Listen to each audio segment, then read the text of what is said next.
Hi guys, welcome to the Magical Hags Tarot's YouTube channel. This is a how-to on how to make honey jar spells or honey jars in general. This is my money honey jar. This is kind of what we'll be working on today. This is a client's working, so this is the first of a three-part step.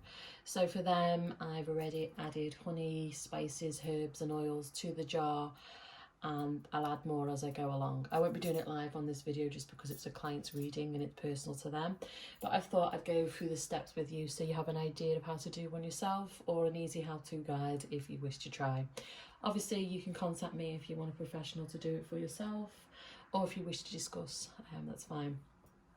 So honey jars are one of the most powerful and well-known spells to work. A lot of people like them for a variety of reasons. They like to make a jar that represents themselves, they like to bless a couple, they like to bring money in, they like to work it for to encourage money to come into your life. There's many different ways you can use honey jars, sugar jars as well as another one. It's all about attracting, calling to you and making it stick, which is another reason why we like to use honey, is because it's got many different elements.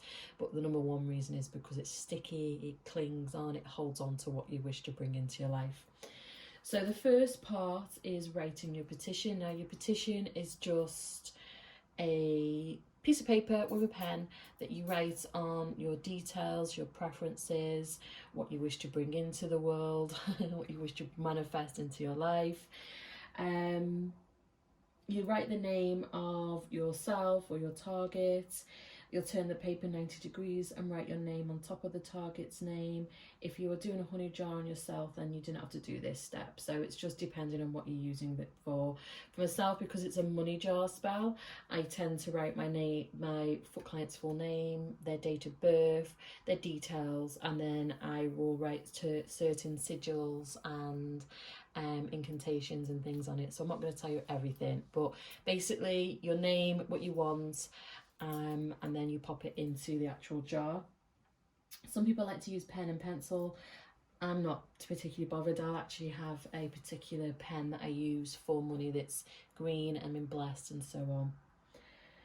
Once your petition is complete, you can anoint it with an oil and then you fold it towards you. So the oils that I use, again, you can use many different types. I actually have homemade blends that I use, and then I actually make them particular for each client. So they're not pre-made.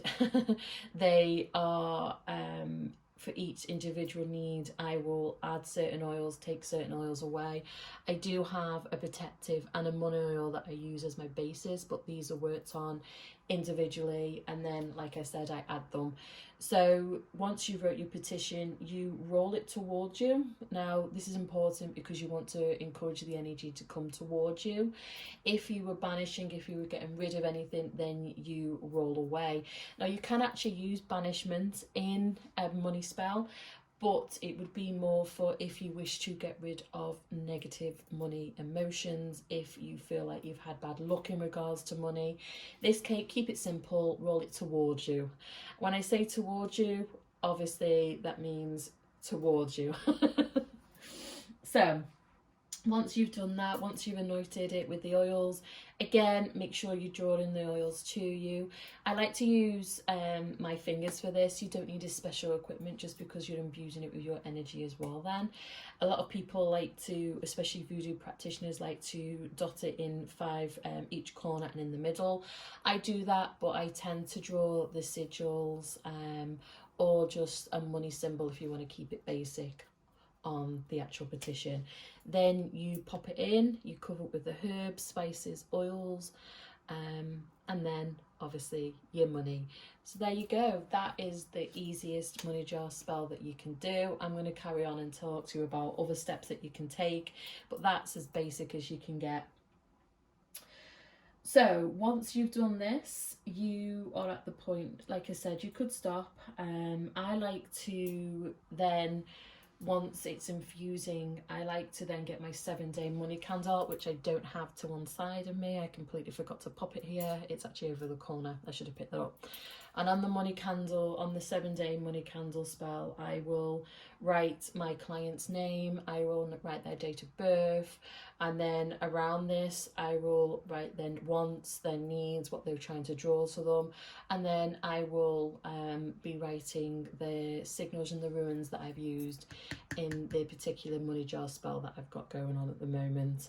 Of course, then I'm going to dress the candle. When I say dress the candle, the herbs that I've got I will be sprinkling on top, and then I will cover in oil. Bit careful with 7-day candles, but they will still have the money oil that I'm using. That will be burnt to one side with the honey jar. The next part, that second part, the third part is actually the candle part. Now you want to choose a candle that resonates with you. Many people like to work with specific colours of candles. I normally use a green one, but this one's actually a slightly different one for the client.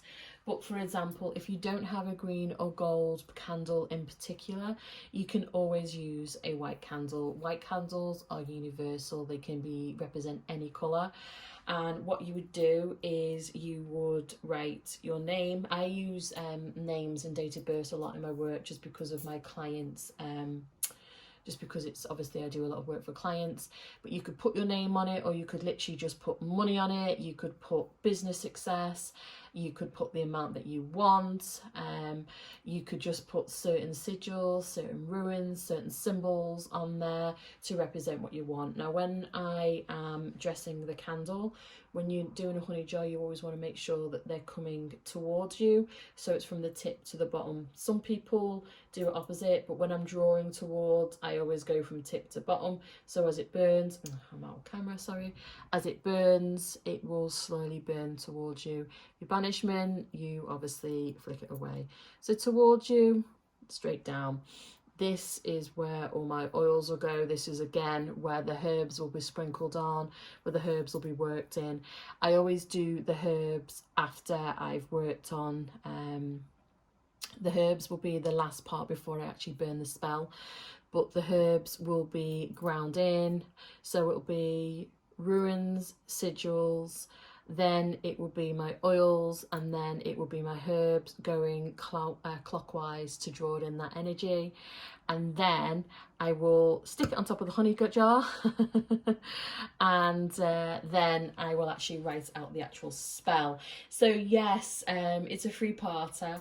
Once I've got this the candle there, I then write my client's name, I will write the date of birth, I will then write the spell. Each spell is unique and different depending on what they want, but it would be something basic like honey flows, money grows, money mine right now.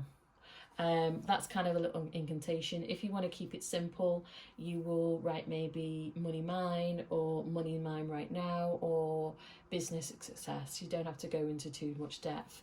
Light the candles, burn the spell, put it in your cauldron with some herbs, and it's released. And I like to use fire.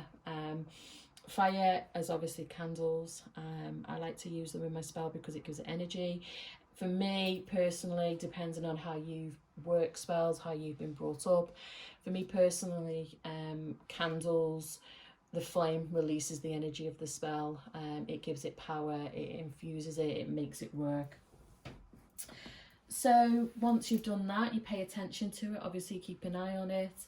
Pay attention to where the wax of the candle melts and the way the flame burns when you're working your honey jar. This is one of 2 ways that you can receive confirmation and affirmations that your magic is doing its thing. And when in doubt, if you're not sure that you can do it yourself, you can always get a practitioner to do it for you. Many blessings. Thank you for watching. If you have any queries, comment below. If I can answer, I will. Obviously, I've given you an idea of how to do it yourself. There is many different ways, but the basic is spice, herbs, honey in a jar, your name, details, set your intentions. You can hold it, tighten the lid, and then it's done. If you want to take it to the next level, you can then burn a candle on top. I had white universally, but I do actually have red and black to one side as well. Now, for example, when I talked about if you found that you were having money issues, you could use a black candle, and in that case you would work from the base to the top and banish worry, troubles. If you felt like maybe someone was blocking you, or if in general you were struggling with money to hold on to it, you could use this to get rid of issues that you had with it. Red is a great one actually for money. It's not just for love spells, but red is great if you want to strengthen the spell, if you want to really encourage that money energy coming to you, if you want some passion, if you want some drive, if you want to give it some more money love energy. It's also great if you possibly want to do a money jar spell for someone else, because it's giving them the creative energy, that fire energy, that passion energy as well. Okay guys, that's just an example. Green, universal, gold. Green and gold are great and fantastic for money spells, but they don't have to be used. You can use others. You don't need to use a large candle like this, especially if you've got your 7-day candle burning one side. You can use little tea lights to melt and wax and seal.